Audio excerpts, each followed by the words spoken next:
And I'm all asked all the time, "Oh, why are you so happy that games fail? Don't you know the developers put in a lot of time and effort in the game? There's something wrong with you. You're a bad person." And it's things like this that builds up spite because what you see is a complete toppling of AAA gaming, of the West. And they're failing left and right. They're dumping more and more money. They're laying off more and more people. They're becoming greedier and greedier. And at the same time, they're attacking the consumer. Games journalists are blaming Gamergate, blaming the consumer, blaming this fictional group of people that exists only in their head. And from the ashes of this destruction comes the indie and solo devs that show up to PAX East in this situation. But you got Bryant Francis, senior editor, that says the deprofessionalization of video games was on full display at PAX East. PAX East felt like a warning. Explosively successful games by solo devs and small teams are great, but could lead to a dearth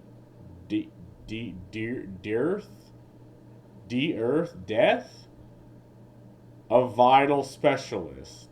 So you have someone like this who, again, this is probably a puff piece, right? That they're using to get the standing ovation from the journalists that nobody watches, or AAA companies that nobody buys the products from. Right, the success of Schedule 1 repopulation has shown games by smaller solo teams can outperform expensive competitors. Yeah, because, again, these AAA companies, they used to be the small team. They used to be the underdog. They used to treat their products as art, games as art, and they've effectively created the idea of spreading your culture throughout the world through soft power, through entertainment, through games. But now they've become one of the greatest adversaries of the people that put food on their fucking table, right? And you can blame the gamers, sure. I mean, gamers aren't known for making sound purchasing decisions, but I 100% blame the company, right? Because all the gamer wants to do is play their fucking games, enjoy the hobby, enjoy the culture. But these companies don't want that. It's like they've done everything in their power to piss on the goodwill of the consumer. Not only that, they've built up spite for when a game like Marathon fails and people are happy because they know it's going to be a bad product. And we're seeing that product just fail just in real time before it even comes out. Some say this points to games requiring fewer developers to be successful, leading to deprofessionalization. Yeah, I mean, you don't need to know a single thing about game development. You just need to hire people that do, tell them what they want, hire a coder, pay them, and they'll give you what. Didn't Alex Jones make a game? Someone who I know for a fact is not a gamer, right? And Schedule 1 was made by a single dude. Like, yeah, video games have never, they've never started professional. They became an industry full of, marketing hacks and CEOs that just want to milk the consumer, but that's not where it began. It began on the fringes of entertainment. It began being looked down upon where I got bullied for playing video games. That's where games have become. That's where games started. Small teams deserve success, but deprofessionalization risks damaging the industry. This was easy to see at PAX East. Again, it's like they're creating a fictional problem, and I'm pretty sure this person is like, no, we are the solution. Games journalists, AAA companies are the solution to this fictional problem. Or at least he doesn't say. He said risks damaging. So it's not a problem yet. He said, oh, it could be a problem. At Pat Dice and GDC this year, Dog Return Game Development, that sent a chill down my spine. Deprofessionalization, as A16Z's marketing partner Ryan K. Rigney defines it. Blah, blah, blah, blah, blah, driven by overperformance of older titles, free-to-play live service games, large studios struggling to drive sales, and outside success of some solo developers and small teams. And again, I think I mentioned this in a video before, but like a lot of these companies coming out of the East, so like China and like South Korea and Japan, like a lot of these companies were outsourced by, say, Bungie maybe, by Blizzard, by AAA Western companies to do projects. And what they got were people that, okay, they have the talent, they have the technology, they have the means. Why not make a game ourselves? Because I used to thought like Game Science, the maker of Black Myth Wukong, was just some dumb company. Well, not dumb as in like the insult, just some bumpkin out of nowhere that made probably one of the best games that should have been Game of the Year. But then I was told, no, I mean, these studios are probably outsourced in the past. They have the talent, they have the manpower, and they just made a game, right? And you're going to see many other games from these, like these solo and small teams. They probably worked for Blizzard at one point. You know, they probably worked for Bungie, but they are one of many people that were laid off in the past 5 years. Like one of that, like tens of thousands of developers. Some of them actually were competent and could make a game, could make the product better, were laid off from these multi-billion-dollar companies, and now they're like, okay, I guess we'll make our own game. And they did, and it's becoming successful. These three forces, he argues, will combine to drive career professionals from the traditional professionalized side of the games industry. That professionalism was never a tradition in the game, quote unquote, games industry. Like, okay, maybe it was, after 2015, now that everyone's a gamer, apparently. Even my mother is a gamer. But, like, this was never a thing. I don't know what you're talking. Again, completely manufactured terminology. Oh, okay, I knew it. COVID-19. Is this trend real? I sure felt so at PAX 2025. It's also that COVID-19 pandemic led to many game companies decamping from expo floors, retreating to either all online promotion or in-person community meetups structured around intermediate panels. Gone are the days where a chunk of the development team can go one-on-one FaceTime with players. Shifts in supply and demand has simply moved where marketing takes place.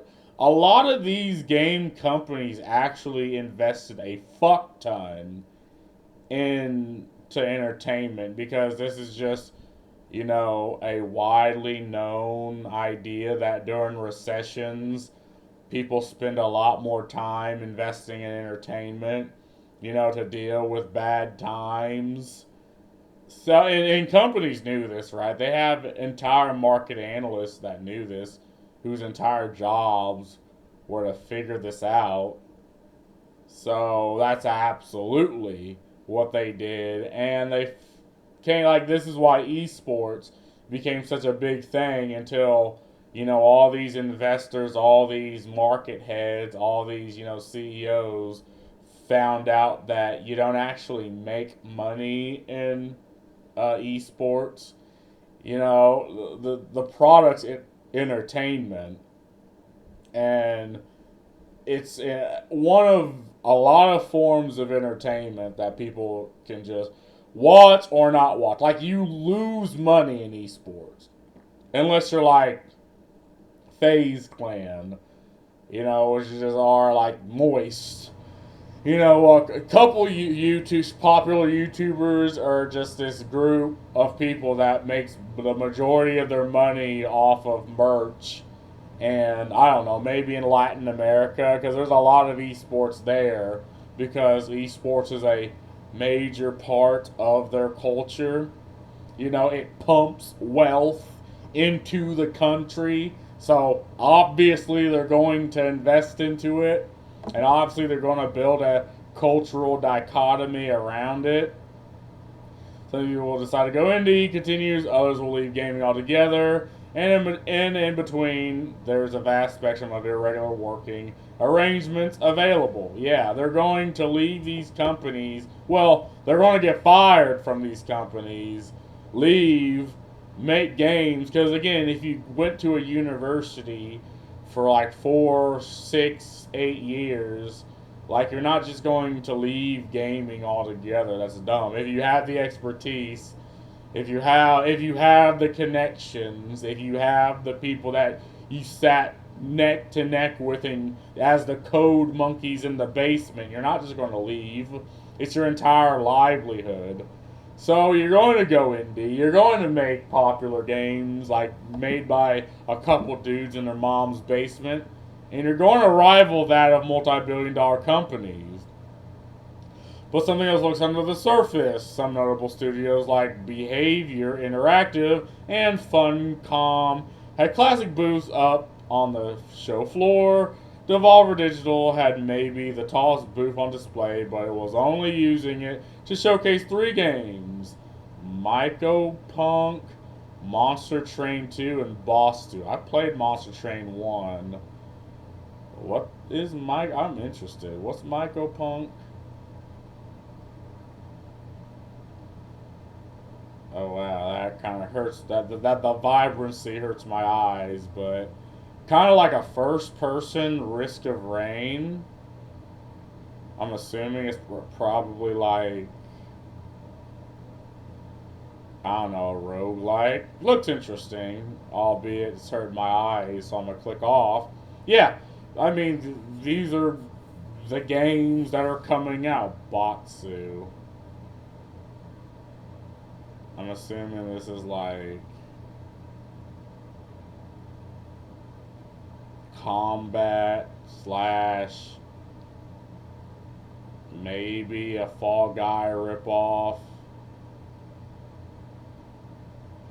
I already know it. I played the first Monster Train. Oh, this is, I think, already out. Yeah. So yeah, I mean, and yeah, absolutely. Like, again, these multi-billion-dollar companies moved away from this, and that they don't know that, yeah, there's still this culture of going effectively to be advertised to about games. I mean, it is a culture that maybe you don't care about, but completely exists. Wandering these booths, I found many truly excellent and inspiring games, but also found myself bubblingly with frustration. Few of the developers on display were working on teams larger than 3 people. They talked about publishers wanting ever more expensive offerings as part of their pitch deck. Short-term contractors seemed to be the best way to plug gaps. Why did it feel like a few proper businesses were fighting to get their games in front of players in packs? Because they don't care. Like, they have, like, a Bungie, right? Bungie gets so much privileges from advertising, say on YouTube, on Facebook, on X. Like, they get so much privileges. They get, like, they can utilize their shills on YouTube. They can demand YouTube strikes down, leaks. Like, they have so many privileges in this world of information that for some reason that I guess these companies decided, oh well, we don't have to, you know, put in time to actually talk to the gamer, talk to the consumer, talk to, this market and this culture. We'll just spread it online. It's like, but the interaction online isn't the same as like in person. People who go out of their way, like what BlizzCon used to do before they do not have phone situation. People that spend hundreds, some even thousands of dollars, effectively to be advertised to. Like, it is a culture, and it is a group of people that is just the market based. But companies don't want this. Companies don't want the fans. They want journalists like you. They want, privileges on social media websites. They want to lie, pull the wool over the eyes of the consumer. And what you get are companies like the maker, like Devolver Digital. Like, you get these companies that are like, no, I mean, we are small, so it is in our interest to cater to the consumer. And they're absolutely blasting. Speaking with Rigney and other developers, I sense that deprofessionalization isn't just a catchy phrase to describe demand side market, demand side economics in the game industry. Hiring is a frustrating reality that may undervalue games from big and small teams alike. Okay, you use a lot of words, but that doesn't mean anything. Like, I don't know what you think you are talking about, but this isn't, this, interconnected business, logistics, this, that. It's video games. It's what kids play on the weekends, and grown ass adults play when they have the fucking time. Like, I don't know what you think this is. Like, this is, the mindset of someone who's been through a university. They're like, oh no, there's a decorum. No, there's not. Brother, I used to be bullied for playing games. There's no decorum. Like, you went through the fucking trenches to enjoy the fucking entertainment you goddamn want. Right? Like, again, you're using a big word, but you're not meaning fucking devaluing labor. Like, make your own fucking game, right? Actually add to the culture, add to the market, add to entertainment. Don't go after the people that are, just because your constituents are not adding a fucking thing. Rigney offered more extra nuance on his deprofessional. What?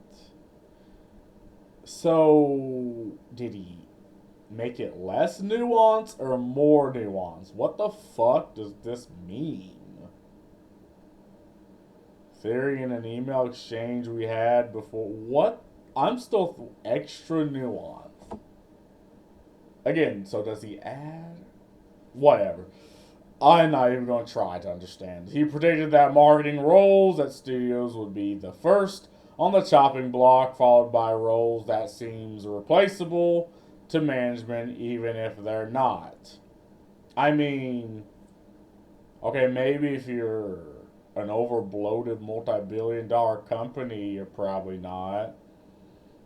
But management, again, this is the business corporate mindset, as opposed to a couple of fat dudes in their mom's basement. Am I going to read this whole fucking thing? Probably. You get the idea. What the heck? Did I just step into another? Whatever. Okay, renegades. I'm talking about the people making work. Blah blah blah blah blah blah blah.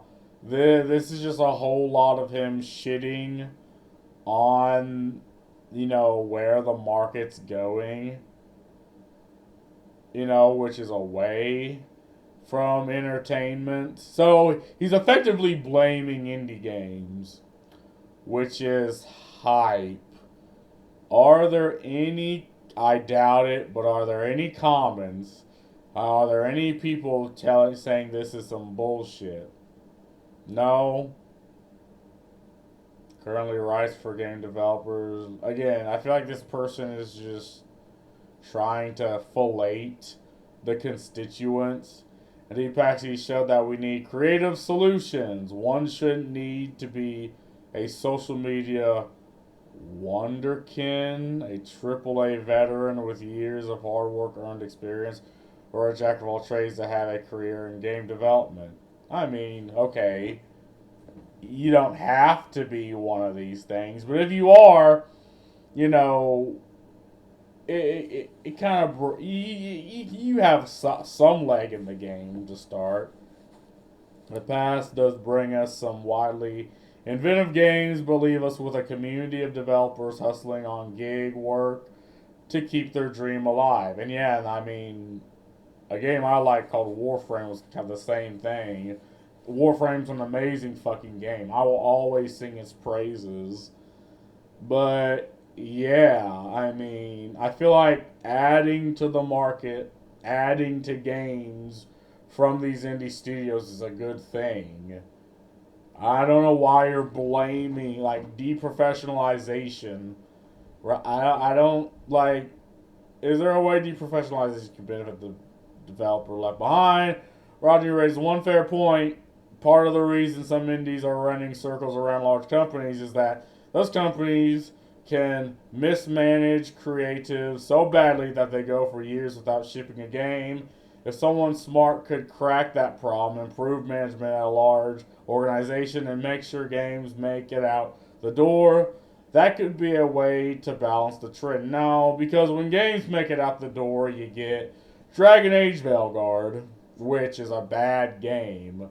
Like, I mean, they went through the whole thing of, forcing devs, forcing storytellings, forcing everyone to comply. And if you disagreed, if you said this is stupid, they would fire you and hire someone in your place. They did that and got a bad fucking game from it. So, okay, you made one good point at the end. I'm jumping up and down because I don't feel like reading all this. But again, you're just missing the point. You're missing why. Or okay, yeah, mismanaged creatives is a good thing. Like if you're an overbloated, multi-billion-dollar company that cares very little about the IP, very little about the industry, very little about the consumer, very little about the games. Yeah, you're going to just hire yes men. Hire people to fill the role, and that's it. But you're not going to build IPs. If anything, you destroy IPs, right? That's why there's so many, remakes, remasters, prequels, sequels. There's so many games that just are bad and flop. And they don't know why they flop because they don't listen to consumer. They listen to, market analysts that they hire, if that, or games journalists. So the studio doesn't know what the consumer want. The game journalists like you can't accurately assess the issue. So we're left with this problem right here where you have to manufacture problems out of nowhere. And I guess you're going to make yourself the solution, right? But again, this is just the industry. Like I said it so long ago that the silver age of gaming is coming, right? And again, we had the golden age, which was 2000 to 2015. Then there was the dark age of gaming that was up until this year, and now we're seeing a resurgence of games that will just be good, be made by small teams. The journalists will probably go after them, but the consumer, the market doesn't care. They'll buy them regardless, and that's just where we're at. But anyway, I mean, and people wonder why people want these companies to fail and game journalists to fail is because you're not on the side of the consumer. You're against the consumer. You're against the industry. You hate they hate the fact that they're in this fucking industry. But they put themselves in this artificial position of power. And now they're going to lecture to me, how I should think about things. No, fuck that. I'm glad indie devs are coming out. I'm glad for this. But anyway, that's all I gotta say about this. Peace.